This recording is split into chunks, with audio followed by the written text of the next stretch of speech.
This is a story about being forced to memorize things that were useless to me in the period of my life that was like between high school and most of college, but not all of college. And this was not an era of my life that was fun. And this era started actually, this disdain for like this memorizing words started when I think I was in sixth grade or seventh grade. I had a teacher, substitute teacher, like a long term sub. And this guy wanted us to, was teaching us about like government or whatever. And he taught us about the Magna Carta, like the first ever document between like a king and some people to try to like figure out a way to like, you know, keep the king alive. So and also extend his DNA into the future by creating, an empire, and in exchange keeping like the roads safe for commerce or whatever, like the usual game of like, you know, protect the homeland and we'll, keep it safe kind of a deal. Because with that kind of a system, you raise taxes. And with taxes, you can do things for the common good, which is a good thing to do. And I thought that was cool. Like that was a great thing to learn about. Okay, like the Magna Carta, the first time ever, or at least in Europe, that this happened. So, but this guy, this teacher, wanted us to memorize the Magna Carta as like part of this like learning about the Magna Carta.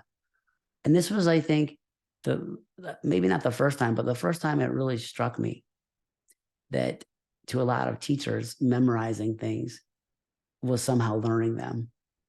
To this person, that's what it was. If we could memorize the Magna Carta. And I thought in my mind, like, I'm never going to design a country. Why do I need to memorize this document? That's the first thing I thought. Like, I'm like, why? Like, I'm happy this document exists, and I understand that later became sort of part of like the Constitution of the United States was like a great document, like that. Those are good things. But why should I memorize this thing? That's not learning. And second of all, this document was written in a language related to English like 1,000 years ago or something, or a long, 800, whatever, a long time ago. And the words don't match the words that I know. And I barely speak English. I have to translate every word I say from a picture of a sound into a letter, into a word, mapped to a flow chart based on sentence structures that I observed. And I want to say it's very hard for me to learn new languages. I've never been successful ever in learning any other language, and I've lived in other parts of the world because the sounds are different and they don't match anything that I can see. So, this person asking me to memorize this document in a language I didn't speak, even though to him it was kind of like English, and like, I guess maybe this guy went to like Renaissance festivals or something and thought that was like cool to like, I don't know. But anyway, long story short, I did not memorize this thing. I didn't memorize one line of it, and I got in trouble. And this was, I think, the first time I got in trouble for not doing something like at school that someone wanted me to do, because I couldn't do it, first of all, and I didn't want to do it. I didn't want to do it because it was dumb to make anyone memorize something in a language they don't speak. Even if someone didn't have the same kind of, cognitive quirk that I have about language, like even if they could memorize it and they only understood 50% of the words, they still would understand 0% of the document. So why would you make kids memorize this? Like even today, I'm like, what? And so this led to me like really considering with great disdain the kinds of things I'm being forced to learn in school. And I resented being forced to learn things that either weren't useful, like since I was never going to design a country, why would I need to like know the Magna Carta? And sure, history is great and like we can learn and that's all good, but like making me memorize it didn't improve anything in the world. So like why would that be, critical to this guy? But it was, I guess that's the way he learned. And so when I went to school, high school and also college was a hard period for me, memorizing these words that I didn't know or understand, new kinds of concepts or new things, challenging for me. In high school, I knew I was going to go to University of Maryland, which is state school where I live. And at the time, it was the easiest one to get into. I had a low GPA. I had like a 2.8, I think, which is below a B, which is where I live, like low. Okay. He's like competitive. People here are super competitive about things like that. I never cared ever about a number that was supposed to assess my ability to understand anything, because who are they to measure me? Who are they to measure anybody? Okay. It's like what game do they think I'm playing? The game of a number?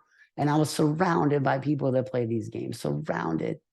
100% of the people that I knew were trying to get these numbers higher, as if it, to them, that was some kind of like competitive thing, these numbers. And so there's a test here that back then I had to take called a SAT test.